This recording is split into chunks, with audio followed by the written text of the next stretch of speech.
মানুষকে তো বুঝাতে হবে, বুঝানোর দায়িত্ব রাখা। আমরা যারা শেখ হাসিনার কর্মী, আমাদের দায়িত্ব হচ্ছে মানুষকে বুঝানো যে আপনি কেন নৌকায় ভোট দেবেন, আপনি কেন আওয়ামী লীগ করবেন, কেন আপনি আওয়ামী লীগের সাথে থাকবেন, আওয়ামী লীগের পাশে থাকবেন, এটা আমাদেরকে বুঝাতে হবে। কিন্তু সেখানে আমরা অনেক পিছিয়ে আছি। আর সেই পিছিয়ে পড়া, এই পিছিয়ে থাকার কারণে আমরা যেন সামনের দিকে অগ্রসর হতে পারি, এর জন্যই আপনার নতুন উদ্যোগ নিয়ে আপনাদেরকে একত্রিত করেছি। আমার উপর ততক্ষণ পর্যন্ত সাংগঠনিক দায়িত্ব আছে, আমি সেই সাংগঠনিক দায়িত্ব যথাযথভাবে আমি পালন করার চেষ্টা করব এবং সেইখানে আপনাদের সহযোগিতা আমি চাই। যারা সহযোগিতা করবেন না, আমরা মনে করি তারা এই প্রজন্মের খুনি মোস্তাকের প্রেতাত্মা। আওয়ামী লীগ করে যারা আওয়ামী লীগের বিরুদ্ধে কথা বলে, আওয়ামী লীগ করে আওয়ামী লীগের সমাবেশে তারা আসে না, আওয়ামী লীগের নাম ভেঙে সুবিধা নিয়ে আওয়ামী লীগের লোকজন যখন নির্যাতন করে, তারা খুনি মোস্তাকের প্রেতাত্মা। কয়েকদিন আগে এখানেও একটা ঘটনা ঘটেছিল, শুনেছেন, ভুন্দার বাজারে। আমি তো ছেড়ে দিয়ে কথা বলি নাই, মুই কি হল রে এমপিওসি, এই তো।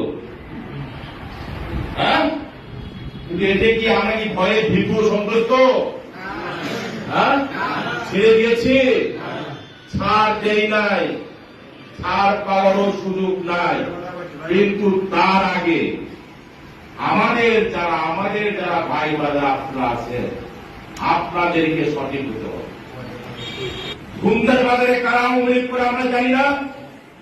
ভুন্দার বাজারে আমরা সুদখোর, মদখোর, জুয়ারু, খুনি, আমরা এদেরকে আওয়ামী লীগ থেকে বিতাড়িত করেছি।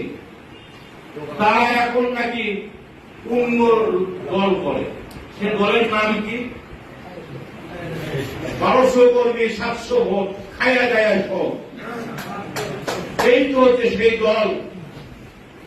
আমি তাদেরকে বলবো,